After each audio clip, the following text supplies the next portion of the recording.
ค่ะเอ่อต่อในภาคต่อไปก็คือพูดเกี่ยวกับว่า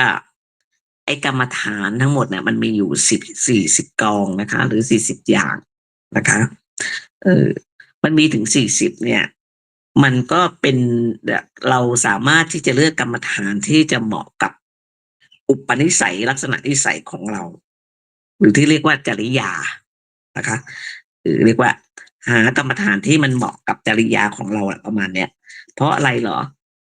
ถ้ามันเลือกเหมาะสมกับจริยาเนี่ยเราจริยาของเราเนี่ยมันจะปฏิบัติได้ผลดีและก็เร็วด้วยนะคะแต่ถ้าเราเลือกผิดมันทำให้ปฏิบัติช้าบางทีก็ไม่สำเร็จผลอืมมันต้องการที่ว่าจะเลือกให้ผลดีให้เหมาะสำหรับเราเนี่ยเหมาะสำหรับจริยาเราเนี่ยบางทีมันก็ไม่ได้เป็นไปตามที่แบบอ่าตามนิสัยของเรานะอย่างเช่นคนที่รักสวยรักงามอ่ะอันนี้ก็คือพวกราคะจริตราคะจริยาราคะอะไรอย่างเงี้ยนะเราจะไปเลือกไอ้พวกกรรมฐานที่มันสบายๆเนี่ยไม่ได้มันยิ่งไปกันใหญ่มันจะทำให้เขามันกิเลสมันกลายเป็นพ่อพูนกิเลสไปดังนั้นมันต้องเลือกกรรมฐานที่มันตรงข้ามกับอุปนิสัยแบบนี้นะอย่างคนโทสะจริตจะไปเลือกกรรมฐานที่มันเอ่อดุดันเข้มข้นอะไรอย่างเงี้ยมันก็ไม่เหมาะมันก็ต้องเลือกกรรมฐานที่มันทำให้อุปนิสัยเขาอ่อนซอฟลงมานะคะแต่ว่าไอ้จริยาบางคนชอบไปในทางที่อ่าเรียกว่ามีอุปนิสัยศรัทธาเยอะเนี่ยก็จะเป็นพวกพุทธานุสติหรืออะไรเงี้ยเกี่ยวกับอนุสติเนี่ยอันนี้ก็เป็นอุปนิสัยกับเขามันก็เข้าเขาได้เหมือนกันนะคะกรรมฐานบางอย่างมันก็ไม่สามารถที่จะเดินขึ้นถึงฌานได้ก็มีบางอย่างก็เจริญถึงฌานได้ก็มีนะคะอันนั้นเราก็ต้องเลือกให้เหมาะกับจริยาของเราคำว่าจริยาเนี่ยแปลว่าความประพฤติปกติหมายถึงพื้นเพของจิตพื้นเพนิสัยลักษณะความประพฤติที่หนักไปในทางใดทางหนึ่งตามจิตที่เป็นปกติของบุคคลนั้นๆน่ะไอตัวความประพฤติเนี่ยลักษณะนิสัยเนี่ยเขาเรียกว่าจริยานิสัยเราเนี่ยเขาเรียกว่าจริยาเออไอบุคคลนี่มันมีลักษณะนิสัยความประพฤติอย่างเนี้ยเขาเรียกว่าจริตตัวอย่างเช่นราคะจริยาก็เรียกว่าราคะจริตเนี่ยบุคคลที่มีลักษณะนิสัยความประพฤติอย่างนั้นเนี่ยเรียกว่าจริตนะนี้จริตของบุคคลต่างๆเนี่ยมันจะแบ่งออกเป็น6 ข้อแบ่งแบบประเภทใหญ่ๆนะไม่เอาเล็กๆนะเอาแค่แบบที่เราพอเข้าใจอันแรกก็คือราคะจริตนะคะราคะจริตเนี่ยคือผู้ที่มีราคะเป็นความประพฤติปกติมีลักษณะนิสัยหนักไปทางราคะเออหมายถึงไม่ใช่ราคะพวกกามราคะเนี่ยไม่ใช่นะหมายถึงว่าประพฤติหนักไปทางไอ้พวกรักสวยรักงามอะไรประมาณเนี้ยละมุนละไมละม่อมอะไรเงี้ยเออมันต้องใช้กรรมฐานอย่างที่แม่ชีบอกต้องเป็นคู่ปรับกับนิสัยเขาถ้าเราจะไปใช้กรรมฐานที่มันนุ่มนวลชวนฝันอะไรเงี้ยมันยิ่งไปกันใหญ่มันกลายเป็นพ่อพูนเขาจะทำไม่สำเร็จหรอกนะมันต้องเป็นกรรมฐานที่เป็นคู่ปรับเป็นเช่นอะไรรักสวยรักงามมากก็ต้องไปดูอสุภะนะคะมันปรับแต่นิสัยอสุภะเป็นไงแบบพวกนี้รักสวยรักงามใช่ไหมยังมองเห็นรูปนามรูปกายเราเนี่ยเป็นสิ่งที่สวยงามอะไรอย่างเงี้ยมันก็ต้องไปดูอสุภะดูซากศพไปเลยให้เห็นความจริงว่ามันไม่ได้สวยหรอกมันต้องเป็นอย่างนั้นนะเออมันต้องมันต้องเอาแบบตรงข้ามกันอ่าอันนี้หลักขจริตนะต่อไปหลักอันที่สองคือโทสะจริตไอ้พวกนี้ก็เหมือนกันเป็นพวกที่มีโทสะมีความโทสะเป็นความประพฤติปกติเลยมีลักษณะหนักไปทางโทสะประพฤติหนักไปทางใจร้อนหงุดหงิดอะไรเงี้ยหงุดหงิดรุนแรงโมโหร้ายอะไรเงี้ยกรรมฐานที่เหมาะที่เป็นคู่ปรับกับมันก็คือเมตตาภาวนาหรือว่าไอ้พรหมวิหารทั้งหลายนั่นแหละหรือกสิณก็ได้นะกสิณก็มันเป็นโดยเฉพาะกสิณสีนะวรรณกสิณเนี่ยไอ้พวกที่โมโหขี้โมโหอะไรเงี้ย กสิณสีเนี่ยมันจะทำให้จิตใจเขาซอฟลงเมตตาภาวนาก็ทำให้จิตเขาซอฟลงอย่าไปทำกรรมฐานที่มันเป็นลักษณะเหมือนตามนิสัยโทสะจริตก็เอาไอ้พวกดุดันเนี่ยไปกันใหญ่นะมันก็เป็นเอาต้องแบบที่มันตรงข้ามกับนิสัยเขาส่วนไอ้จริตที่สามก็คือโมหะจริตเป็นผู้ที่มีโมหะเป็นความประพฤติปกติ มีลักษณะนิสัยไปทางโมหะไปทางแบบง่วงเหงาเสื่องซึมงมงายอะไรพวกนี้ด้วยนะคือมีลักษณะแบบประมาณไม่มีความคิดเป็นของตัวเองอ่ะคอยตามผู้อื่นได้ง่ายอันนี้มันแก้ด้วยกันเลยไอ้พวกเนี้ยมันต้องฟังธรรมบ่อยๆสนทนาธรรมตามการกับครูบาอาจารย์ทั้งหลายนั่นแหละครูบาอาจารย์ที่เกื้อกูลธรรมกรรมฐานให้นั่นแหละนะคะอันนี้โมหะจริตนะพวกที่ประมาณว่าไม่มีความคิดของตัวเองอะไรประมาณนั้นก็ได้คอยตามผู้อื่นได้ง่ายเข้าข่ายงมงายด้วยต้องฟังธรรมบ่อยๆนะคะสวัสดีค่ะคุณนภาค่ะวันนี้ฟังซ้ำนะคะต่อไปจริตที่สี่คือศรัทธาจริตผู้มีศรัทธาเป็นความประพฤติปกติมีลักษณะมากไปด้วยศรัทธานะมีจิตซาบซึ้งอะไรพวกเนี้ยน้อมใจเลื่อมใสได้ง่ายไม่ใช่งมงายนะมันน้อมใจได้ง่ายจึงชักนำไปในสิ่งที่ควรเลื่อมใสมีความเชื่อเขามีความเชื่อแล้วก็มีเหตุผลด้วยแล้วก็ศรัทธาในพระรัตนตรัยและก็ศีลของตนเนี่ยอันนี้พวกศรัทธาจริตเนี่ยต้องเป็นกรรมฐานพวกที่เป็นอนุสติไงอนุสติ6 ข้อแรกเนี่ยพวกนี้จะเป็นอย่างงี้นะระลึกถึงคุณพระพุทธพระธรรมพระสงฆ์ศีลอะไรพวกเนี้ยนะเทวตาอะไรเงี้ยเนี่ยต่อไปจริตที่5คือพุทธจริตเป็นผู้ที่แบบมีความประพฤติปกติไปในทางหนักไปในทางคิดพิจารณานะพุทธจริตนะมองอะไรก็มองตามความเป็นจริงมีความพิจารณาสภาวธรรมด้วยนะขณะปฏิบัติก็เขาจะเอาสภาวธรรมมาคิดพิจารณาด้วยแล้วก็เอาสภาวธรรมพวกนี้มาเจริญปัญญาเช่นพิจารณาไตรลักษณ์อะไรอย่างเงี้ยพวกนี้พุทธจริตกรรมฐานที่เหมาะก็คือพวกมรณานุสติก็ได้เกือบได้เยอะเลยเกือบเรียกว่าไอ้พวกอนุสติทั้งหลายก็ได้ด้วยจตุธาตุก็ได้อาหารเลปฏิกูลก็ได้ผู้ที่จะพิจารณาเก่งนะคะก็คือพวกพุทธจริตพวกพิจารณาเก่งต่อไปจริตที่6คือวิตกจริตผู้นี้มีความประพฤติแบบไปในทางคุณคิดวกวนฟุ้งซ่านนะจับจุดอะไรไม่ถูกต้องอะไรไหมต้องแก้ไขด้วยกรรมฐานที่ใช้เพ่งสะกดอารมณ์เช่นกสิณหรือไม่ก็เจริญอานาปานสติก็ได้พวกวิตก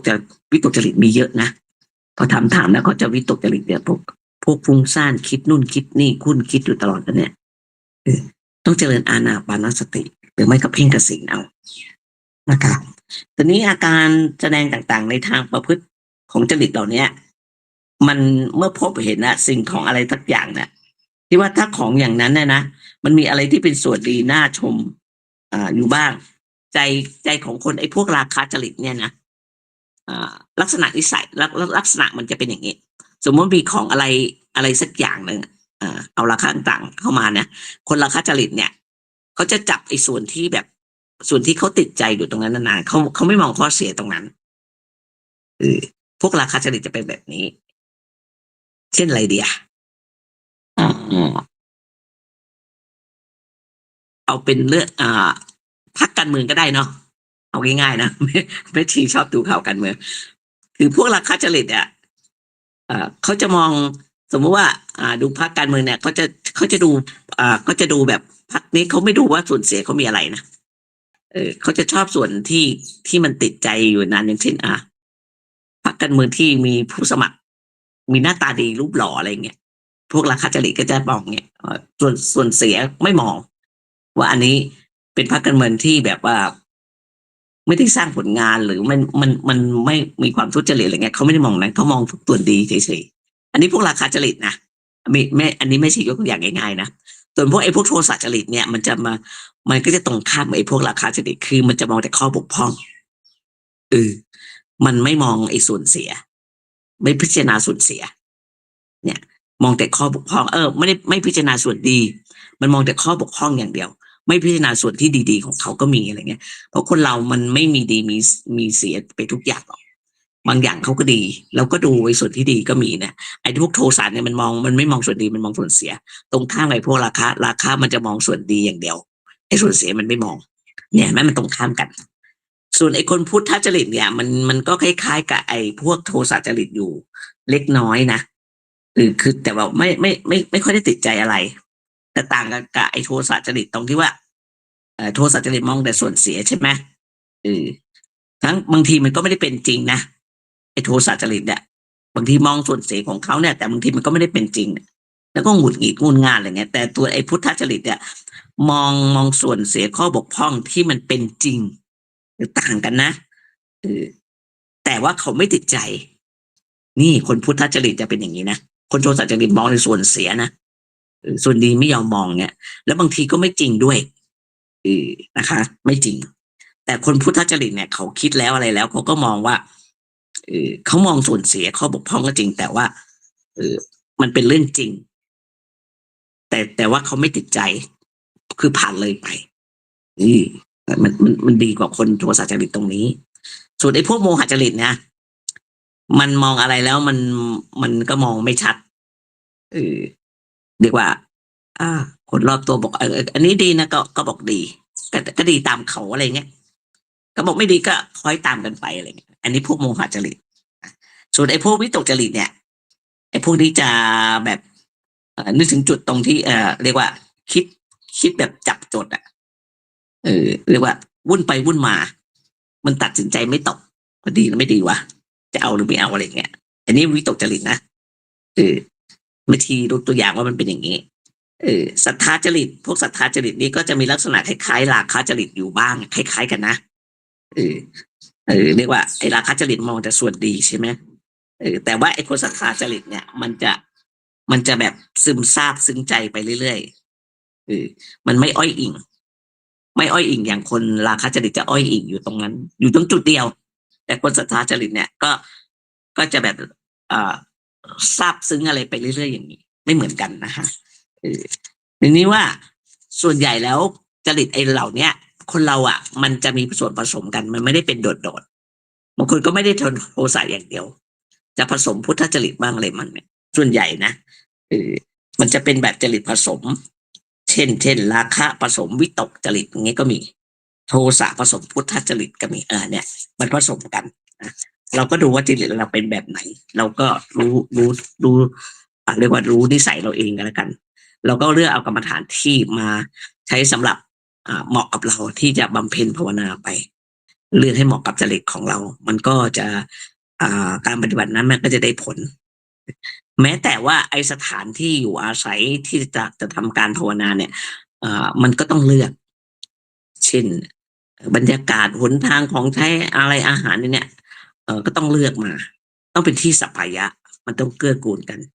กรรมฐานเนี่ยหมายถึงการทำสมาธิมันต้องเลือกนะเรียกว่ามันจะต้องอยู่ในที่สัปปายะนะคะแต่วิปัสสนาเนี่ยตรงไหนก็ได้วิปัสสนามันใช้ปัญญานะคะแต่กรรมฐานกับบำเพ็ญสมาธิเนี่ยต้องเลือกดังนั้นกรรมฐาน40มันก็เหมาะกับคนที่จริตเนี่ยมันต่างๆกันโดยผลสำเร็จเนี่ยมันสามารถสูงต่ำบ้างโดยกันก็แล้วแต่ขอบเขตของสมาธิในกรรมฐานนั้นๆเพราะบางกรรมฐานเนี่ยมันก็ไม่ได้ฌานนะคะบางกรรมฐานก็ทำให้เกิดฌานได้กรรมฐานที่ได้ฌานก็มีกสิณ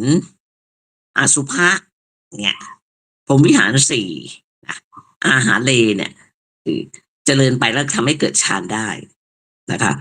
ส่วนกรรมฐานที่มันไม่ได้ฌานมันเน้นไปในทางเจริญสติมากกว่าเช่นอนุสตินะฐานุสติธรรมานุสติสังขานุสติอันนี้หมายถึงระลึกถึงเนี่ยมันก็ไม่ได้ทำให้เกิดฌานแต่ว่ามันเน้นไปในทางเจริญสติมีสติอยู่ตรงนั้น อันนี้กรรมฐาน40นะเราก็เลือกให้เหมาะสำหรับเราก็ได้นะคะไม่ได้กรรมฐานบางอย่างไม่ได้ทำให้เกิดฌานจริงแต่ว่ามันก็สามารถนำไปใช้เจริญปัญญาได้นะคะทีนี้วิธีการเข้ารับกรรมฐานก็ทำเป็นพิธีหน่อยก็คือเราก็ทำเป็นพิธีมอบกายถวายชีวิตแด่พระพุทธเจ้าแด่ครูบาอาจารย์อะไรประมาณเนี้ยที่ท่านจะว่ากล่าวนำเราก็มอบเรียกว่าทำพิธีมอบตัวเออเรียกว่ามันเป็นอุบายทำให้การปฏิบัติเนี่ยมันรู้สึกว่ามันจริงจังไงมันเด็ดขาดมันมีความรู้สึกแบบว่าเอ่อผู้ปฏิบัติกับอาจารย์เข้าถึงกันได้เรียกว่ามันเปิดโอกาสให้อาจารย์ช่วยในการฝึกได้เต็มที่เหมือนกันเรียกว่ามันทำพื้นเรียกว่าทำพื้นใจของตนให้ประกอบด้วยอะโลภะอโทสะอะโมหะประกอบด้วยเนคขมมะไฟในความสงัดนะคะทำให้จิตโน้มน้าวไปทางสมาธิและนิพพานได้นะคะมันเป็นกลอุบายการรับมอบกรรมฐานจากครูบาอาจารย์เนี่ยเราเป็นอย่างนี้ทำพิธีเรียกว่าถวายสัจจะมอบกายถวายชีวิตนี้เพื่อกรรมฐานตรงนี้มันจะได้เป็นกลอุบายมันเป็นอุบายที่ทำให้เราปฏิบัติได้สำเร็จนะคะเพราะงั้นเวลาปฏิบัติเนี่ยแม่ชีก็นึกถึงตรงนี้นะแต่ก่อนก็ไม่ได้รู้เรื่องอะไรมาเราไปให้สัจจะตรงนี้ไปแล้วจะกลับบ้านหลายทีแหละมันนึกถึงสัจจะที่เรามอบกายถวายชีวิตนี่เราก็มันก้ำกึ่งมันก็ไม่ค่อยกล้ากลับบ้านไม่ใช่ไม่ชีอยากจะทำกรรมฐานอย่างอื่นมันเจอความยากลำบากแล้วไม่อยากทำนะพวกท่านมันไม่อันนี้พูดว่าไม่ได้ให้เป็นตัวอย่างที่ไม่ดีนะแต่แบบเล่าให้ฟังว่ามันเป็นเรื่องธรรมดาที่คนอยู่ทั้งโลกนานๆอ่ะหรืออยู่ๆก็ไปอยู่ตรงนั้นอ่ะมันมันก็มันมันเหมือนว่าเจอความลำบากก็ไม่เอาแต่เราไปทำเรียกว่าทำพิธีเข้ากรรมฐานไปแล้วเนี่ยก็นึกถึงไงเราก็นึกถึงมันละอายใจเรียกว่ามันมีฮิริโอตปปะว่าเราก็ไม่รักษาสัจจะมันก็ไม่ดีเนี่ยนะขนาดทำแค่นี้ยังรักษาสัจจะไม่ได้เลยค่ะส่วนครูบาอาจารย์นี่ก็ก็ควรจะเป็นผู้ที่รู้จิตใจสิทธิ์นะว่าควรจะคนนี้จะควรจะทำกรรมฐานอะไรดีอะไรเงี้ยต้องเราก็ต้องเลือกท่านก็ต้องเลือกกรรมฐานที่เหมาะกับคนคนนั้นเหมือนว่าเราไปสำนักอะไรเดียอย่างสำนักธรรมโมรีเนี่ยพระอาจารย์เจ้าคุณจะสอนเรื่องสุทธวิปัสสนาหรือวิปัสสนาโดยตรงกับเมตตาเจโตวิมุตติเงี้ยเราก็เลือกเอาวิปัสสนาโดยตรงเนี่ยก็ปฏิบัติไปเดี๋ยวนี้ปฏิบัติไม่ยากเลยค่ะท่านก็จะมีวิธีปรับวิธีขึ้นเรื่อยๆทำไมแม่ชีนี่เป็นรุ่นแรกของท่านเลยนะยากมากเลยลำบากนะคะเรียกว่าครูบาอาจารย์ท่านก็จะให้รู้จิตใจสิเนี่ยท่านก็รู้นะอาจารย์เจ้าคุณเนี่ยจะรู้นะคะอย่างเช่นหรือไม่ชีเคยไปปฏิบัติกรรมฐานกฐินสีเนี่ยอาจารย์ก็จะถามทำไมเลือกกฐินอย่างนี้ล่ะทำไมเลือกสีนี้ล่ะทำไมเลือกสีเหลืองล่ะไม่ชีก็เล่าให้ฟังว่ามันเคยมีนิมิตมาอาจารย์ก็เล่าเป็นการส่วนตัวนะว่าเป็นอย่างนี้ไม่ได้เล่าให้คนอื่นฟังท่านก็บอกงั้นก็เอาอย่างนี้ได้เนี่ย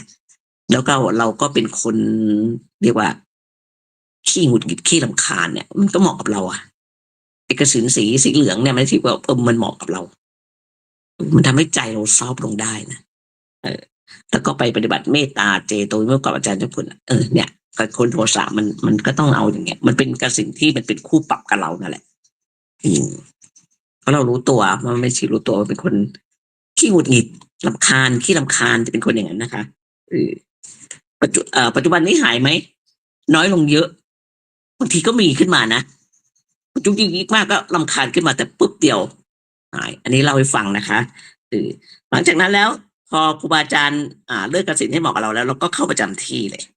เราก็ไปอยู่วัดที่เหมาะแก่การเจริญสมาธิของเราก็อยู่วัดที่เราเลือกครูบาอาจารย์นั่นแหละนะเรียกว่าเราก็เว้นไอ้พวกวัดที่เราเลือกเนี่ยมันควรจะเป็นมันไม่ควรจะเป็นวัดอย่างนี้เช่นวัดที่มันใหญ่มากๆเลยมีพระเยอะเรียกว่าท่านคิดดูว่าเรื่องมากไหมไม่ค่อยสงบหรอกต่างจิตต่างใจกันเยอะอันนี้ถามไม่ชีประสบการณ์เยอะมากไม่ชีไปหลายวัดแล้ววัดใหญ่นะคะนี่ชื่อดีกว่าเดี๋ยวเสียหายแล้วก็วัดใหม่วัดใหม่ก็ อันนี้ก็เคยไปแถบเมืองกาญก่อสร้างศาลานู้นศาลานี้ไม่ได้ปฏิบัติค่ะบางทีไปช่วยเขาหิ้วปูนด้วยซ้ำขนดินขนทรายแต่บังเอิญว่าเขาไม่ได้สอนการทำสมาธิด้วยพูดง่ายๆว่าเราไปบวชในคำมั่นนั่นแหละมันก็มีพอยุ่งกับเรื่องก่อสร้างอะไรเขาเนี่ยเป็นวัดใหม่สร้างศาลาใหม่เลยไม่ไหวมีแต่งานนะฮะแล้วก็ที่ไม่เคยไปก็วัดที่มันเก่ามากๆอันนี้ไม่ชีก็เคยไปมาแล้วเก่าศาลาอะไรมันก็จะผุจะพังมีแต่จิงจกตุ๊กแกเต็มไปหมดมันก็ไม่ไหวนะมันต้องไปบูรณะศาลาอะไรเยอะแยะก็พอดีไม่ต้องทำไม่ได้ปฏิบัตินะคะอันนี้ก็หมดแล้วไปชีมาหมดแล้วก็วัดพวกวัดที่มันติดทางคมนาคมอ่ะถนนอะไรพวกเนี้ยอาคันตุกะมาเยอะคนมากันเยอะนะหาความสงบไม่ได้ปฏิบัติไม่ได้หรอกแล้วก็วัดที่มีสระมีหินมีอะไรที่เป็นโขดหินอะไรอย่างเงี้ยคนก็มาชุมนุมกันอย่างเช่นอะไรที่ไหนรู้ไหม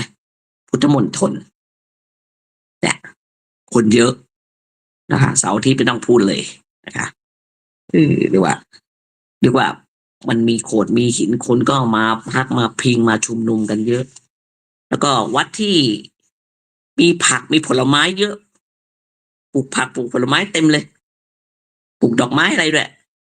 คนก็มาวุ่นวายกันแหละขโมยของวัดเนี่ยอย่างวัดทางเหนือเนี่ยมีลำไยเต็มรอบวันเลยวุ่นวายนะคะไม่ได้สงบนะคนก็มาเก็บมันลำไยอะไรเงี้ยวัดไหนมีดอกไม้เยอะก็เข้าไปนั่นแหละมันวุ่นวายแล้วก็วัดอีกอันหนึ่งก็คือวัดที่คนเชื่อถือมากเลยมีครูบาอาจารย์เป็นระดับพระอรหันต์อะไรเงี้ยคนไปกันเยอะไปออกันเยอะเลยตรงนั้นคนนี้ก็เชื่อถือกันวัดสมัยก่อนก็แต่ก่อนก็วัดหลวงพ่อคูณไงนี่แหละอย่างนั้นนะไม่ได้ปฏิบัติหรอกนะต่อไปวัดที่ติดเมืองวัดเรียกว่าติดเมืองหรือติดที่นาของชาวบ้านหรือเนี่ยวัดที่ติดป่าไม้อะไรพวกเนี้ยแล้วก็ติดที่ชาวบ้านที่เขาทำธุรกิจการงานอะไรเนี่ยมันก็ไม่สงบนะคะมีค่ะติดที่นาของชาวบ้านแถวอยุธยานะคะอันนี้แม่ชีก็เคยไปสอนจำชื่อวัดไม่ได้แล้วติดที่นาชาวบ้านก็บางทีสอนให้คนทำสมาธิชาวบ้านเขาก็หว่านข้าวเขาใช้เครื่องหว่านแล้วเดี๋ยวนี้เขาไม่ได้ใช้มือหว่านนะมันจะดังเสียงมันดังเนี่ยก็มันก็ไม่เหมาะเราก็ดูว่าติดที่นาดูเหมือนดีนะแต่ชาวบ้านก็หว่านข้าวหว่านเสียงดังใส่ปุ๋ยแล้วก็เสียงดังเขาไม่ได้ใช้มือกันแล้วเขาใช้เครื่องกันหมดแล้วนิ่งหน้าเกี่ยวข้าวไม่ต้องพูดถึงเลยดังตลอดบ้านแม่ชีก็อยู่ติดนาค่ะเวลาเกี่ยวข้าวที่พูดกันไม่ได้ยินหรอกค่ะวือตลอดเลยอันเนี้ยมันก็ไม่เหมาะนะไม่เหมาะแล้วก็อีกวัดเดี๋ยววัดที่แบบคนในวัดไม่ถูกกันมีแต่ปัญหานะคะแล้วก็วัดที่ติดกับท่ารถท่าเรืออะไรเงี้ยเรียกว่าคนมากับเรือมากับรถเรื่องนู้นเรื่องนี้เนี่ยท่านคิดดูมันสงบไหมแล้วก็วัดที่เรียกว่าห่างไกลจากชายแดนอย่างเช่นวัดทางใต้เงี้ยส่วนใหญ่เป็นพุทธมุสลิมเนี่ยก็ไม่เหมาะที่เราจะไปปฏิบัตินะคะเราไปวัดที่ติดพรมแดนอย่างเช่นพรมแดนไทยเขมรอย่างเงี้ยเนี่ยมันก็มีปัญหาข้อพิพาทกันระหว่างสองรัฐเนี่ยมันเสี่ยงภัยนะคะแล้วก็วัดที่ไม่มีสภาพเป็นสัพพยะเลยมีสิ่งรบกวนมากๆเนี่ยเนี่ยอันนี้ก็ไม่ควรจะไปแล้วก็วัดที่หากัลยาณมิตรไม่ได้ก็คือไม่มีครูบาอาจารย์อันอยู่แล้วไม่มีครูบาอาจารย์อยู่วัดนี้เราจะไปทำไมนะคะเรียกว่าเราก็ต้องหาวัดที่เหมาะสมเสนาสนะที่เหมาะสมอะไรอย่างเงี้ยเรียกว่าไอ้ที่เหมาะสมมันมีอะไรมั่งหนึ่งเมื่อกี้นี้ที่พูดแล้ววัดอะไรต่างๆที่มันไม่ควรไปนะส่วนวัดเสนาสนะหรือวิหารอะไรกันที่เหมาะสมนะมี5 อันมี5 อย่างหนึ่งไม่ไกล ไม่ไกลไม่ใกล้ใกล้มากก็ไม่ดีใกล้ญาติพี่น้องไม่ดีวุ่นวายและมันก็ไม่ไกลมากไปมาสะดวกยกตัวอย่างเลยเช่นทำบุรีสำหรับแม่ชีนะไปทำบุรีเนี่ยขับรถไปชั่วโมงกว่าถนนก็ดีอะไรก็ดี แล้วมันก็ไม่ไกลมากนะคะแม่ชีว่ามันสะดวกแล้วก็เป็นวัดที่แบบกลางวันไม่พลุกพล่านกลางคืนไม่อึกกระทึกไม่มีค่ะพลุกพล่านคนไหมมันก็มีคนมาทำบุญทำอะไรเขาก็รู้เขาก็รู้ว่าควรจะทำไงเขาก็ไม่ทำเสียงดังนะคะแล้วก็ปราศจากสิ่งรบกวนเช่นเหลือบยุงลิ้นไลลมแดดสัตว์เลื้อยคลานอะไรพวกเนี้ยคือมันไม่ค่อยมีนะคะมีกิ้งกืออะไรนี่หน่อยให้เราได้พิจารณาทำไปกันแล้วกัน แล้วก็เมื่อพักที่นั่นไม่ขัดสนเรื่องปัจจัยสี่นะคะก็คืออาหารน้ำมีหมดนะคะที่อยู่อาศัยอย่างดีนะคะอยู่สบายเครื่องนุ่งห่มก็หาซื้อได้ค่ะแล้วก็มีพระที่เป็นพระหูสูตรสามารถเข้าไปสอบอารมณ์ถามข้ออัดข้อทำได้ให้ช่วยอธิบายได้นี่อันนี้นะคะวัดที่เหมาะสมอย่างนี้มีอยู่5 อย่างเราก็ดูว่ามันน่าอยู่ไหมเวลาเราจะไปเราก็ไปสำรวจดูอย่างแม่ชีจะไปอยู่วัดจะไปปฏิบัติมันก็ไปสำรวจก่อนนะทางโมนีแม่ชีก็ไปสำรวจดูแล้วก็เวลาปฏิบัติเราก็ควรจะตัดไอ้บริโภคเล็กๆน้อยๆจะเข้าไปปฏิบัติเนี่ยไอ้เรื่องจุกๆจิกๆอะไรอย่างเช่นส่วนใหญ่ผู้หญิงพระท่านไม่เป็นหรอกผู้หญิงจะจุกจิกเยอะคารวะนั่นแหละอันนี้อยู่ที่นี่ไม่มีข้าวขัดสีไม่มีข้าวกล้องกินก็ไปแบกข้าวกล้องเอาไปตรงนู้นไปหุงเองอะไรเองเป็นภาระที่ว่ามันมีอะไรก็กินไปอย่างนั้นแหละแค่ช่วงทำกรรมฐานทำไมจะทำใจไม่ได้ไม่เห็นแล้วคนก็หิวหม้อหิวหายไปยังไงย้ายบ้านเนี่ยอันนี้เป็นเรื่องบริโภคมันก็ควรจะตัดทิ้งบ้างนะคะต่อไปข้อที่5ก็คือว่าการเจริญสมาธิโดยหลักทั่วไปเนี่ยพอเรารู้ว่าไอ้กรรมฐานแต่ละประเภททราบรายละเอียดมาแล้วเนี่ยเราก็พอสรุปเป็นหลักทั่วไปแหละมันการเจริญสมาธิมันมีอยู่3 ขั้นตอนเจริญสมาธิมันมี3 ขั้นตอนนะคะเราก็เลือกสภายะแล้วเวลาเราจะเจริญกรรมฐานเนี่ยก็มาทราบนิดว่ากรรมฐานมันมีอะไรบ้างมันมี3 ขั้นตอนก็คือ1ที่เราใช้คำหนึ่งที่เราเข้าใจกันไอ้พวกนิมิตเนี่ยมันหมายถึงเครื่องสำหรับให้จิตมันกำหนดแล้วมันมีภาพติดอยู่ในใจเช่นกสิณเนี่ยง่ายๆเลยเรียกว่ามันมี3 อย่างอย่างเงี้ยนิมิตมันจะมี3 อย่างนะคะอันนี้ไม่ได้พูดถึงวิปัสสนานะหมายถึงการทำสมาธินะเรียกว่าทำอารมณ์กรรมฐานเนี่ยอันแรกก็คืออันแรกนิมิตนี่ก็คือ1บริกรรมนิมิตคือนิมิตขั้นเตรียมนะฮะได้แก่สิ่งที่เราใช้เป็นอารมณ์ในการเจริญกรรมฐานเนี่ยง่ายๆคือกสิณการเพ่งดูดวงกสิณเงี้ยหรือพวกเพ่งลมหายใจเข้าออกหรือพุทธานุสติก็ได้ที่อยู่ในใจอย่างเงี้ยแต่เนี่ยอันนี้เขาเรียกว่าบริกรรมนิมิตเอากสิณในการยกตัวอย่างง่ายๆเลยดวงกสิณก็นั่งจ้องดวงกสิณไปเขาไม่ทีนั่งจ้องไอ้กสิณเหลืองใช่ไหมก็บริกรรมไปดิบริกรรมนิมิตคือจ้องก่อนแล้วก็ท่องไปให้จิตมันสงบสีเหลืองก็ในภาษาธรรมเรียกปีตะก็ท่องไปปีตะแต่ว่าเราก็ดูดวงกสิณเป็นสีเหลืองอันนั้นด้วยดูไปลืมตาดูอันนี้เขาเรียกบริกรรมนิมิตจนมันเป็นยังไงจนมันพอสมควรแล้วมันจะเกิดอุคหานิมิตต่อมาไอ้อุคหานิมิตหมายถึงนิมิตที่มันติดตาพอหลับตาปุ๊บไอ้ที่เราจ้องมันนานๆมันเข้าไปติดตาอยู่ตาไหนนั่นแหละเกิดจากที่เราบริกรรมนิมิตที่เราเพ่งที่อะไรเนี่ยมันเป็นภาพกลายเป็นภาพติดตาดวงกสิณเนี่ยกลมๆเหลืองๆมันเป็นภาพติดตาอันนี้เขาเรียกว่าอุคหานิมิตนะคะเรียกว่าเราปฏิบัติมามันจะมีอยู่3 ขั้นตอนในพวกนิมิตต่างๆต่อไปที่3คือปฏิภาคนิมิตอันนี้เป็นนิมิตสุดท้ายเป็นนิมิตเสมือนนิมิตที่เทียบเคียงนิมิตที่แบบ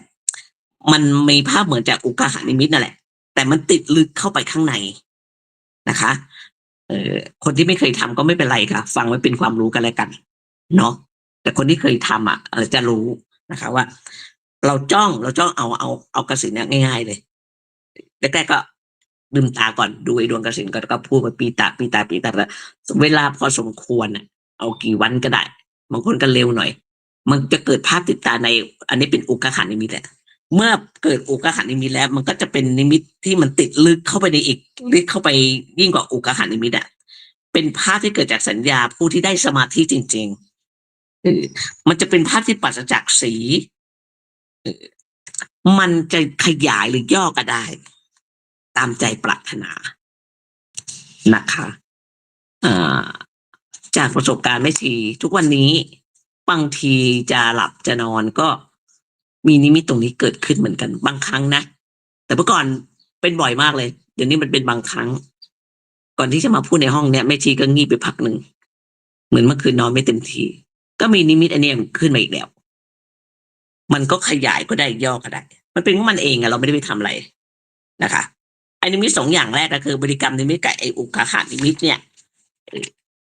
มันมีทั่วไปในกรรมฐานทั้งหมดแหละกรรมฐานอะไรก็ได้มันจะเกิดนะคะมีทั่วไปในกรรมฐานทุกอย่างเลยแต่ไอ้ถ้าจะเกิดปฏิภาคานิมิตเนี่ยมันจะมีกรรมฐานแค่22อย่างเท่านั้นที่สำหรับมันไอ้ปฏิภาเนี่ยมันต้องเกิดจากวัตถุไงที่เราไปเพ่งไปจ้องอย่างเช่นกสิณชัดหรืออสุภะซากศพหรือกายคตาสติอานาปานสติด้วยมี22อย่าง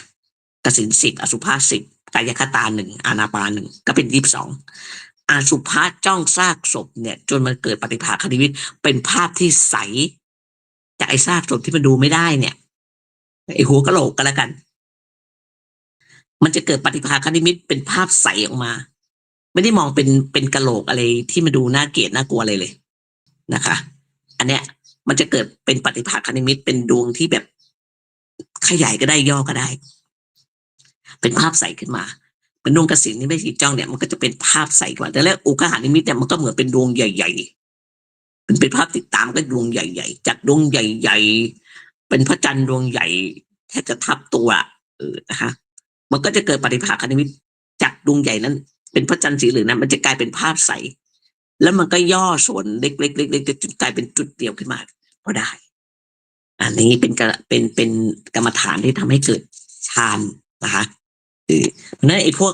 เกิดปฏิภาคนิมิตมันจะต้องเกิดจากกรรมฐานที่มันมีวัตถุจ้องกสิณอสุภะกายคตา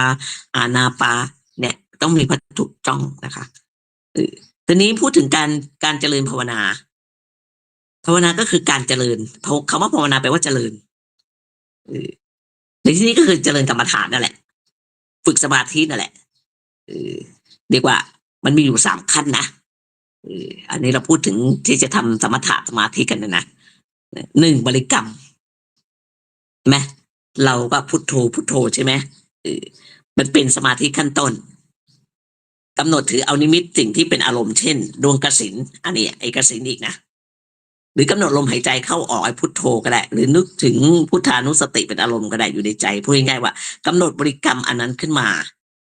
เป็นกรรมฐานบริกรรมไปพุทโธเรียกว่าอย่างเช่นกสิณเนี่ยจะเห็นง่ายเลย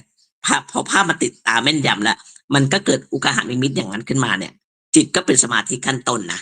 จิตเกิดสมาธินะเกิดอุกขนิมิตจิตเกิดสมาธิเป็นขั้นต้นแล้วเรียกว่าบริกรรมสมาธิหรือคณิกะสมาธินั่นแหละอันนี้คณิกะสมาธิ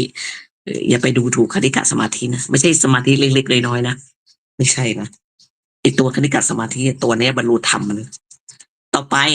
เมื่อบริกรรมพุทโธหรืออะไรก็แล้วแต่หรือท่องกสิณปีตะอะไรก็แล้วแต่ไปเรื่อยๆจนเกิดอุคหานิมิตนะคะเสร็จอุกานิมิตก็คือเป็นไอ้พวกใช้คณิกะสมาธิเป็นตัวเจริญขึ้นมาจนมันถึงขั้นอุปจารภาวนาได้แก่อาศัย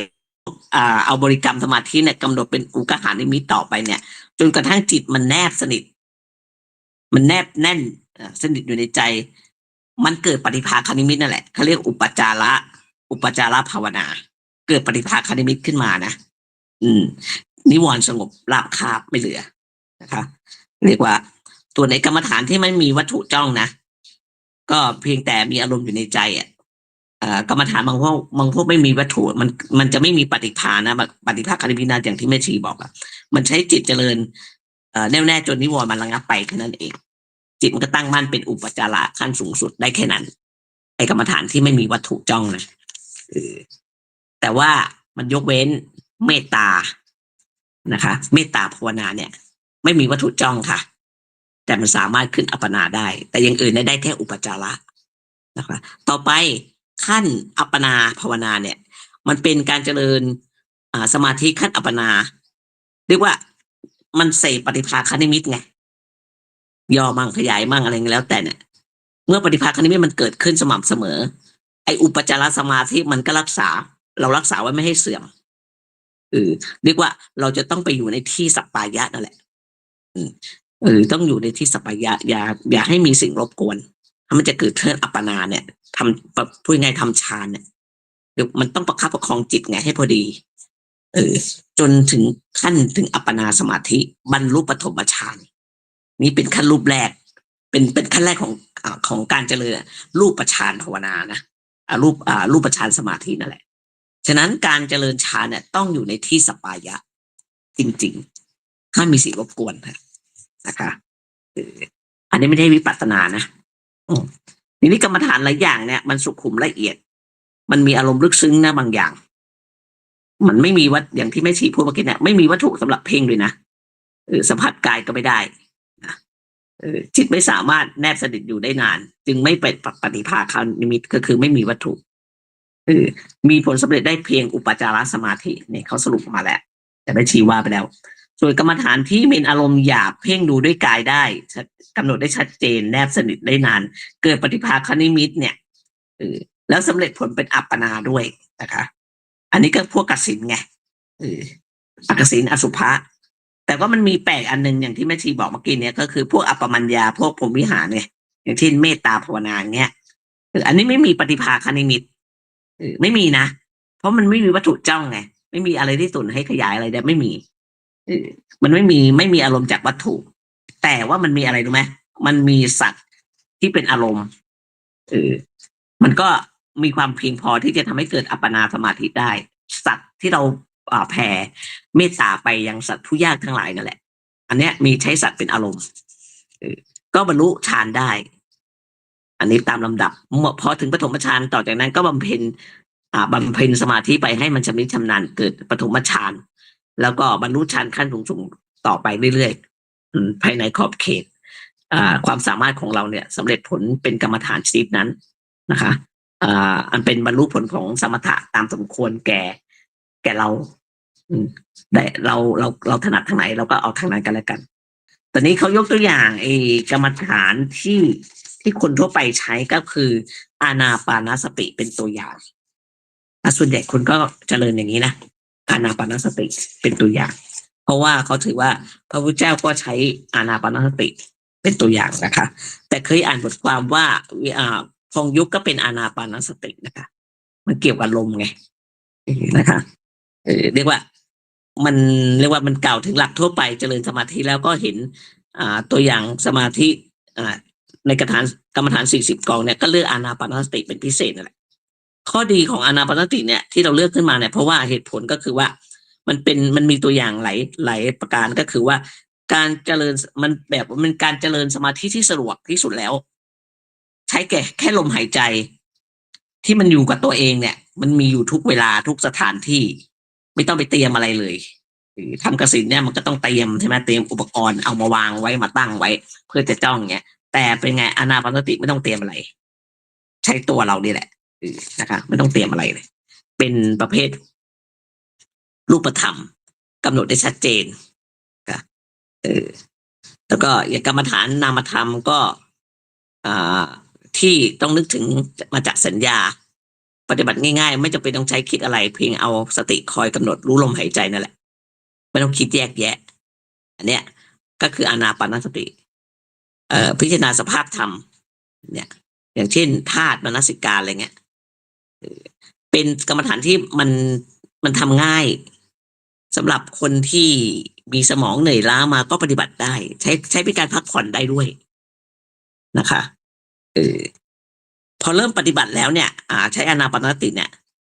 มันก็จะได้รับผลเป็นประโยชน์ทันทีเลยตั้งแต่ต้นเลยนะไม่ต้องรอให้เกิดสมาธิ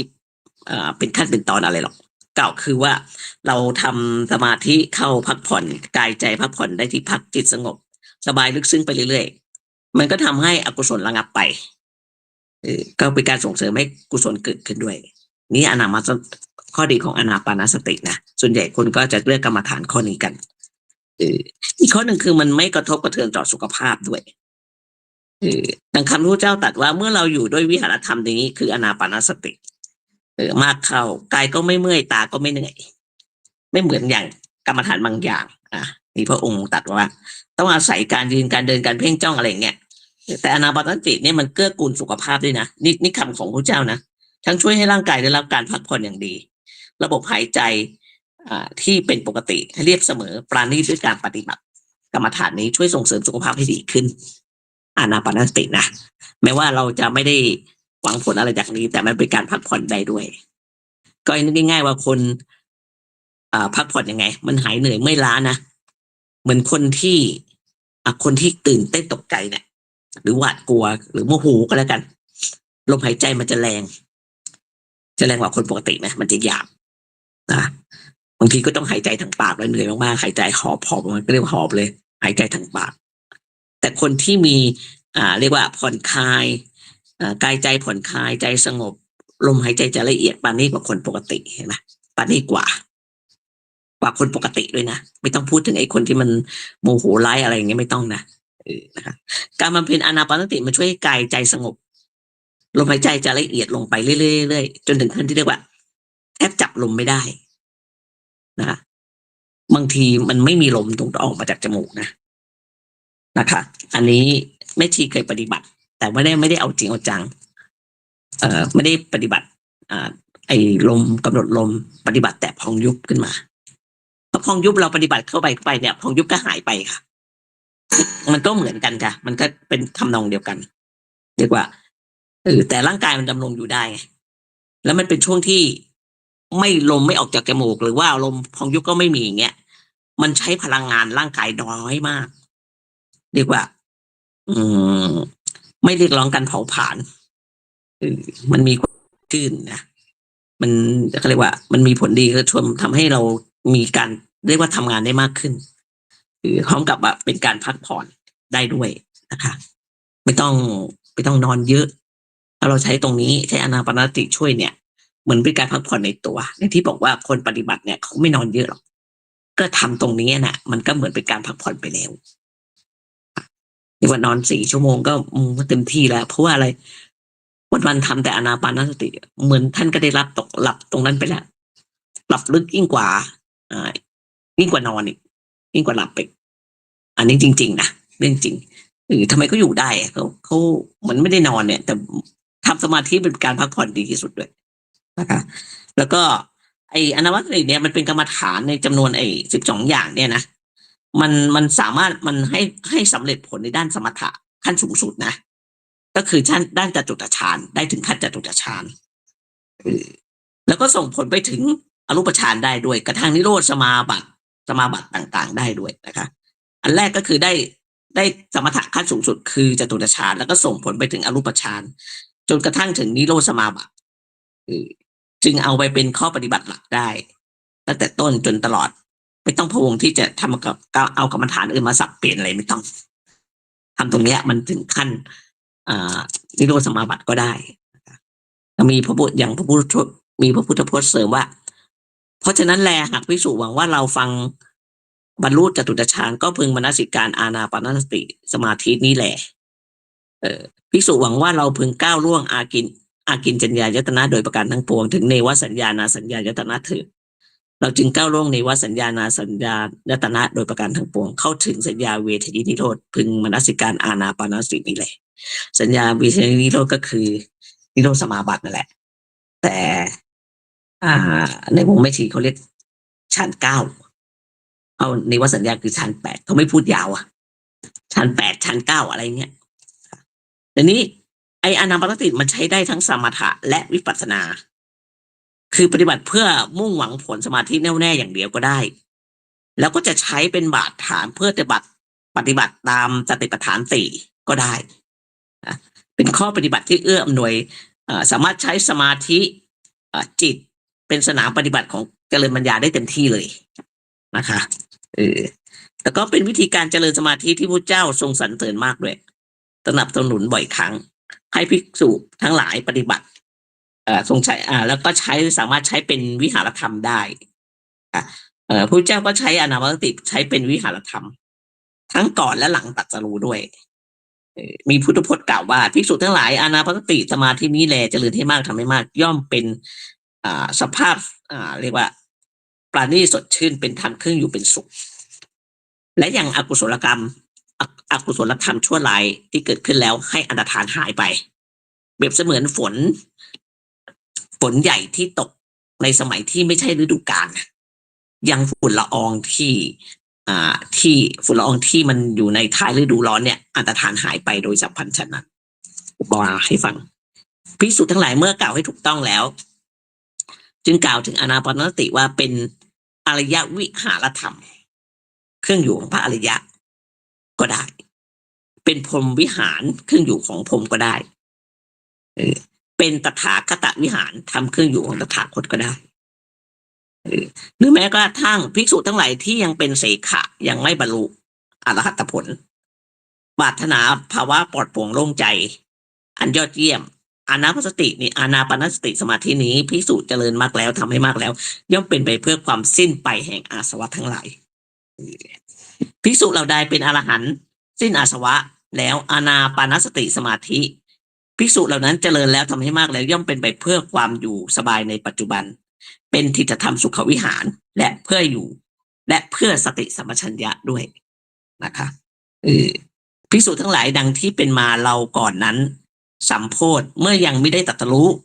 ยังเป็นโพธิสัตว์อยู่ด้วยวิหารธรรมคืออานาปานสตินี้โดยมากเมื่อเราอยู่ด้วยวิหารธรรมนี้โดยมากกายก็ไม่เมื่อยตาก็ไม่เหนื่อยจิตของเราก็หลุดพ้นจากอาสวะทั้งหลายด้วยไม่ถือมั่นไม่ยึดมั่นถือมั่นเพราะฉะนั้นแลภิกษุทั้งหลายหากภิกษุหวังว่ากายของเราไม่พึงเมื่อยตาก็ไม่พึงเหนื่อยจิตของเราก็หลุดพ้นจากอาสวะทั้งหลายด้วยไม่ยึดมั่นถือมั่นพึงมนสิการอานาปานสตินี้แหละสมัยหนึ่งพระผู้มีพระภาคอยู่ณไผ่สนเมืองอิจฉานังคละนะคะพระผู้มีพระภาคได้ตรัสกับภิกษุทั้งหลายว่าภิกษุทั้งหลายเราปรารถนาจะหลีกเล้นอยู่ตลอดไตรมาสนี้คือ3 เดือนใครๆก็ไม่ให้พึงเข้ามาหาเราเว้นแต่ภิกษุผู้ที่นำบิณฑบาตรูปเดียวคืออยู่ในเรียกว่าอยู่ในที่หลีกเล้นที่สงบ3 เดือนเมื่อล่วงเวลา3 เดือนแล้วพระผู้มีพระภาคเสด็จออกจากที่หลีกเล้นตรัสกับภิกษุว่าภิกษุทั้งหลายหากมีอันเดรัจฉีปริพาชกทั้งหลายพึงถามพวกท่านว่าพระสัตมณะผู้ดำอยู่จำพรรษาด้วยวิหารธรรมใดโดยมากเธอทั้งหลายถูกถามอย่างนี้ก็ชี้แจงไปยังเดรัจฉีปริพาชกเหล่านั้นว่าท่านผู้มีอายุพระผู้มีพระภาคประทับจำพรรษาด้วยอานาปานสติโดยมากนะคะอันนี้ก็เป็นคำในพระบาลีซึ่งบอกว่าอานาปานสติเป็นธรรมของที่พระเจ้าใช้เป็นวิหารธรรมหมดดูก่อนอานนท์ธรรมเอกคืออานาปานสตินี้ภิกษุเจริญแล้วทำให้มากแล้วย่อมยังสติปัฏฐาน4ให้บริบูรณ์สติปัฏฐาน4ภิกษุเจริญให้มากแล้วทำให้มากเลยทำให้มากแล้วย่อมยังโพชฌงค์7ให้บริบูรณ์โพชฌงค์7อันภิกษุเจริญแล้วทำให้มากเลยย่อมยังวิชาและวิมุตติให้บริบูรณ์ใช้อานาปานสติวันนี้มาพูดถึงว่าผลสูงสุดของของสมาธิทั่วไปนะไม่ใช่หมายถึงอานาปานสตินะเราเจริญกรรมฐานผลสูงสุดมันก็จะได้ผลสูงสุดเป็นสมาธินะคะแล้วก็มีความสมบูรณ์เหนือสมาธิด้วยการเจริญสมาธิมันจะประณีตขึ้นไปโดยลำดับภาวะจิตที่มันเป็นอัปปนานะเรียกว่าฌาน absorption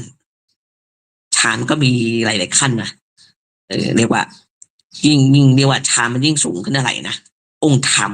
ฌานมันก็จะลดลงเรื่อยๆนะคะองค์ฌานเขาเรียกองค์ฌาน เรียกว่าถ้าฌานมีระดับสูงขึ้นองค์ฌานลดลงนะคะก็จะแบ่งเป็นแบบมีรูปฌานสี่มีปฐมฌานประกอบด้วยองค์ฌานคือวิตกวิจารปิติสุขเอกคตาทุติยฌานก็จะลดลงไปเหลือแค่สามคือปิติสุขเอกคตาองค์ฌานลดลงตติยฌานฌานสามเนี่ยก็องค์ฌานก็ลดลงเหลือแค่สุขกะเอกคตาอันที่สี่คือจตุตฌานฌานสี่ประกอบด้วยอุเบกขาและเอกคตาเท่านั้นมีสองอย่างต่อมาก็เป็นอรูปฌานสี่ก็มีอากาสานัญจายตนะหมายถึงฌานที่กำหนดช่องว่างเป็นอเนกอนันต์คือไม่มีที่สุดไม่มีประมาณอันที่สองวิญญาณัญจายตนะฌานที่กำหนดวิญญาณตัวรู้เข้าไปนะคะอันที่สามคืออากินจัญญายตนะฌานที่กำหนดไม่มีอะไรเลยนะคะอันนี้จากประสบการณ์ถึงฌานตรงนี้อากินจัญญายตนะไม่ทีมองไม่เห็นจิตรู้เลยตอนนั้นก็งงมันคืออะไรมันคือสภาวะอะไรงงอยู่นะคะตอนนี้เข้าใจแล้วหลังจากปฏิบัติเสร็จต่อไปชั้นสี่ฌานอรูปฌานสี่ก็คือเนวสัญญานาสัญญายตนะที่ว่าเป็นฌานที่แบบเรียกว่าจะสัญญาก็ไม่ใช่ไม่มีสัญญาก็ไม่ใช่อันนี้พูดอย่างนี้ไม่เข้าใจเราต้องปฏิบัติมันเป็นสภาวะที่หลับตื่นมันครึ่งหลับครึ่งตื่นรู้ตัวบ้างไม่รู้ตัวบ้างลักษณะเป็นอย่างนี้นะนะคะเรียกว่าเรียกรูปฌานสี่เนี่ยมันจะแทรกเข้ามาเป็นฌานที่สองระหว่างเข้ามาอีกข้อหนึ่งคือระหว่างปฐมฌานกับทุติยฌานเนี่ยฌานสองเนี่ยระหว่างฌานหนึ่งกับฌานสองเนี่ยมันประกอบด้วยวิจารปิติสุขเอกคตาพูดง่ายๆว่ามันไม่มีวิตกมันมีแต่วิจารนะคะพอมาถึงฌานสามมันก็จะประกอบด้วยตติยฌานเนี่ยมันก็จะลดลงไปเรื่อยๆนะครับอันนี้เอาเป็นความรู้ว่าในปีติกับสุขมันต่างกันยังไงบางทีแม่ชีปฏิบัติก็สงสัยตัวนี้มันฌานอะไรวะเราก็สงสัยเหมือนกันนะอันนี้มันเป็นปีติเนี่ยมันลักษณะง่ายๆคือตามสภาวะร่างกายมันจะขนลุกขนพองหัวมันขนหัวตั้งผมมันตั้งอะไรประมาณเนี้ยมันขนลุกขนพองแต่ถ้าเปรียบอุปมาเหมือนว่าปีติเนี่ยมันเกิดจากสมมุติว่าเราเดินในที่ร้อนแดดร้อนเปรี้ยงๆเลยหิวน้ำมากเลยแต่เรารู้ว่าเนี่ยอีกนิดนึงจะถึงร้านค้าที่มีน้ำขายอะไรประมาณเนี้ยลักษณะปีติมันเป็นอย่างเงี้ยมันเหมือนแบบเนี่ยเดี๋ยวก็ถึงแล้วอะไรเงี้ยส่วนสุขเนี่ยมันจะใกล้เคียงกันนะสุขเนี่ยมันจะเหมือนแบบลักษณะได้กินน้ำนั่นแล้วเกิดสุขขึ้นมานะคะอันนี้ก็พูดให้เข้าใจว่าลักษณะปีติกับสุขมันใกล้เคียงกันนิดเดียวอันนี้พูดตามสภาวะนะมันเป็นอย่างนี้แต่ว่ามันมีในตำราจำหนังสือไม่ได้เขาอุปมาเป็นแบบนี้นะคะแล้วก็ในตำราก็บอกว่าระหว่างฌานที่สามระหว่างฌานสามกับฌานสี่ในระหว่างนั้นเนี่ยคนที่ฝึกการระลึกชาติเนี่ยมันจะอยู่ระหว่างฌานสามกับฌานสี่นะบางคนเนี่ยเมื่อตรงเนี้ยเขาสามารถเห็นอดีตชาติเขาได้นะเขาฝึกสมาธิมากๆเนี่ยค่ะก็มันก็เป็นเรื่องคนที่เขามีภูมิกรรมมาก่อนเขาก็เห็นอดีตชาติเขาได้บางคนระลึกชาติได้กี่ชาติก็ว่าไปนะคะแล้วแต่กำลังของเขาในระหว่างฌานอยู่ในระหว่างฌานสามกับฌานสี่เท่านั้นแหละไม่ได้สูงกันนี้หรอกถ้ารูปฌานไม่เห็นอะไรไม่มีอะไรเลยไม่ต้องถึงอรูปฌานนะชั้นสามชั้นสี่ก็คือเป็นรูปฌานยังเป็นรูปฌานอยู่มันสามารถมองเห็นอดีตชาติตัวเองได้มันไม่ทุกคนนะสำหรับคนที่เขาเคยสร้างมามีบารมีมาเลยนะเขาก็ได้เหมือนกันตรงนั้นนะคะดังนั้นการบำเพ็ญเพียรสมาธิเนี่ยเรียกว่าเราจะใช้กรรมฐานใดๆแต่ผลสำเร็จเนี่ยเขาเรียกว่าเป็นสมถะธรรมถะและวิปัสสนาใช่ไหมเป็นธรรมที่พระเจ้าส่งเสริมให้ทำมนุษย์ปุถุชนเพียรบำเพ็ญสมาธิธรรมดาเนี่ยย่อมได้เจริญผลสูงสุดเพียงธรรมถะล้วนๆเนี่ยมันได้ไปสู่ภาวะจิตที่เป็นสมาธิสูงสุดเพียงแค่เนวสัญญาเท่านั้นชั้นแปดพูดง่ายๆนะแต่ว่าผู้ที่บรรลุธรรมมีบรรลุธรรมแล้วควบด้วยนะทั้งฝ่ายสมถะและวิปัสสนาเนี่ยเช่นพระอนาคามี หรือพระอรหันต์ด้วย สามารถเข้าภาวะปาราณีสูงสุดก็คือขั้น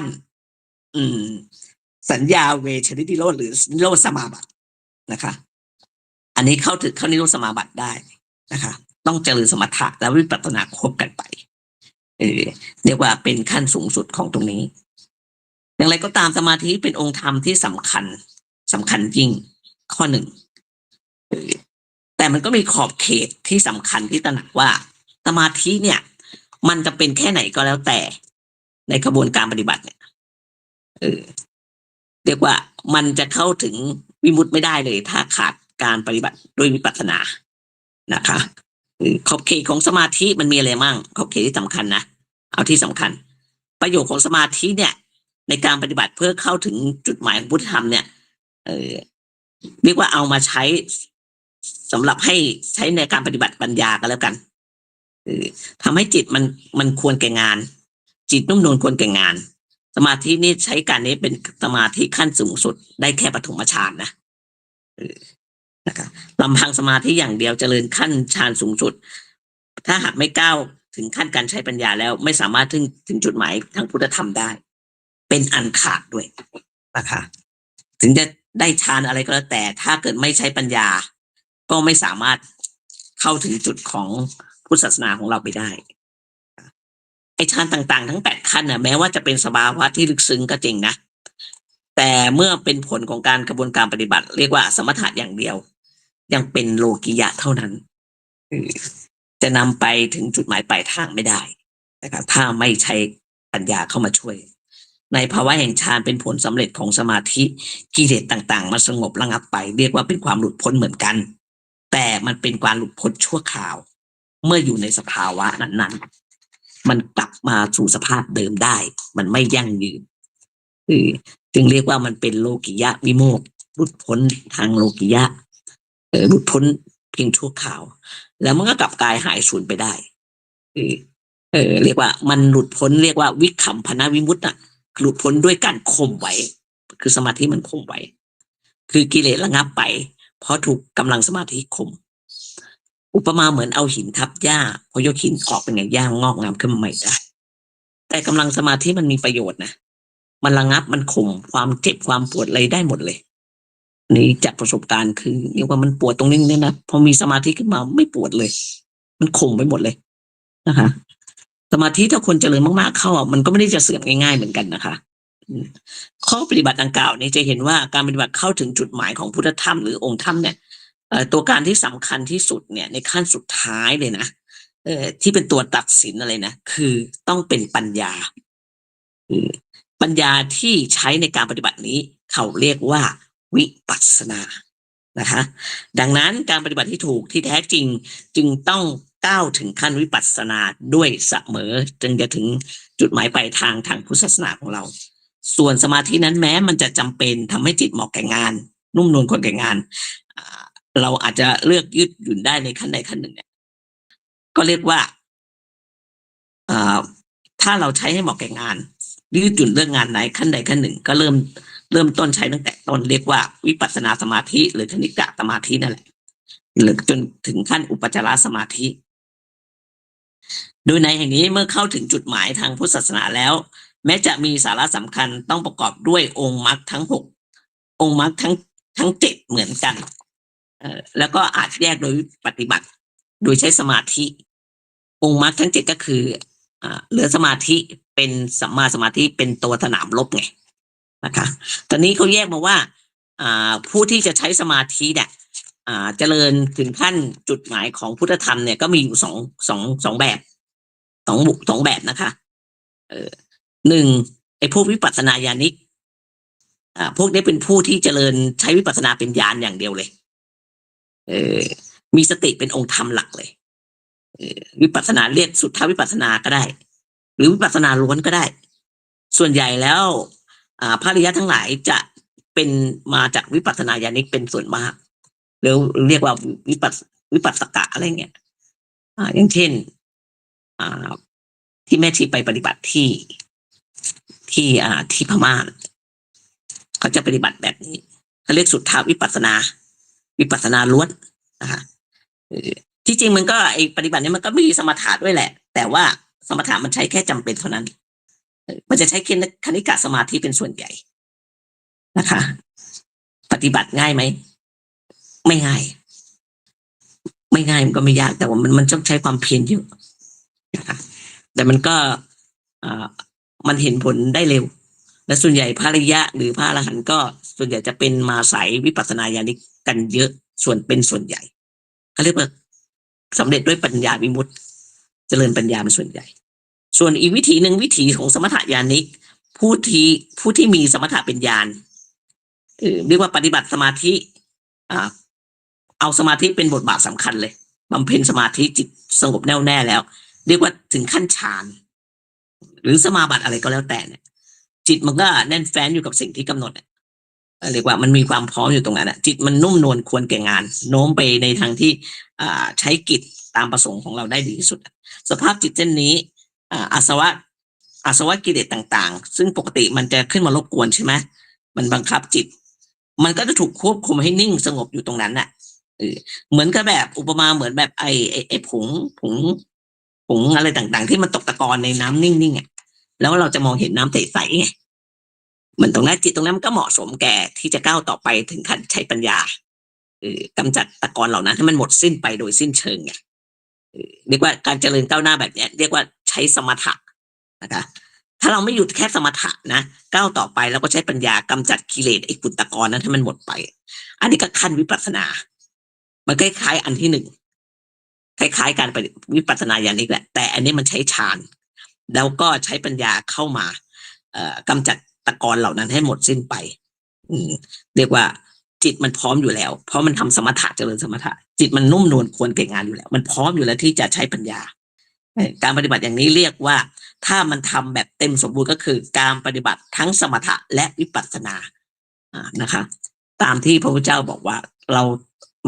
มีธรรมะที่เราควรจะทำก็คือสมถะและวิปัสสนานะคะอันนี้ก็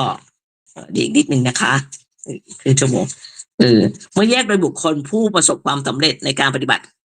วิถีทั้งสองเนี่ยคือสมถะญาณิกกับวิปัสสนาญาณิกเนี่ยผู้ที่ปฏิบัติปัญญาวิมุตติ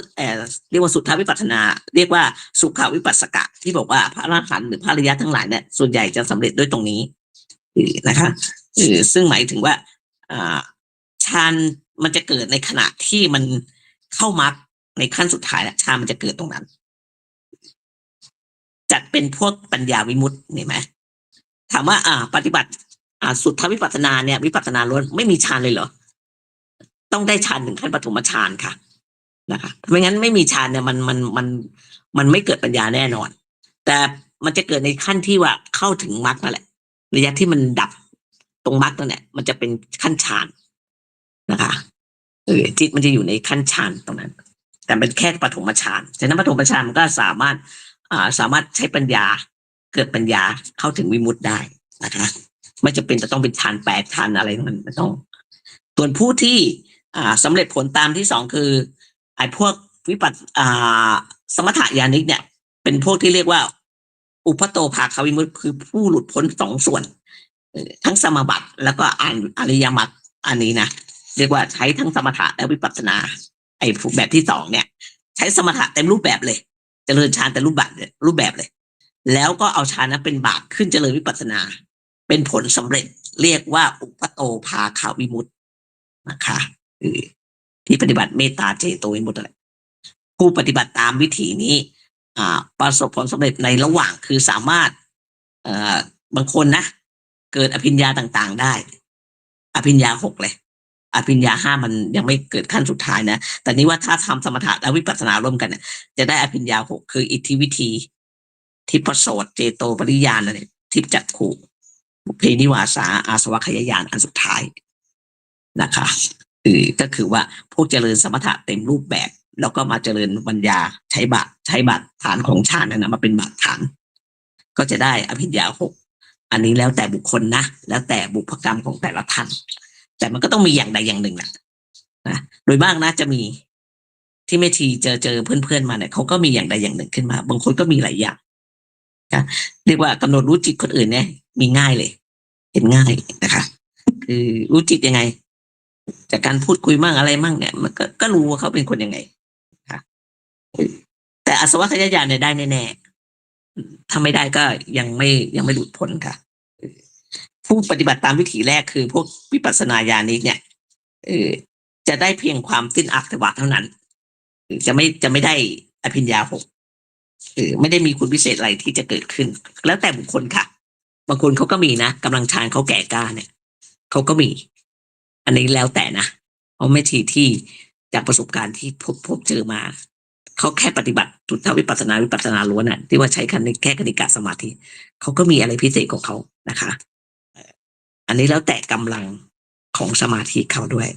อันที่สองไอ้ผู้ที่ปฏิบัติตามวิธีที่สองก็คือว่าใช้สมถะเออแล้วก็วิปัสสนาเนี่ยปฏิบัติครบสองกระบวนการเนี่ยนะ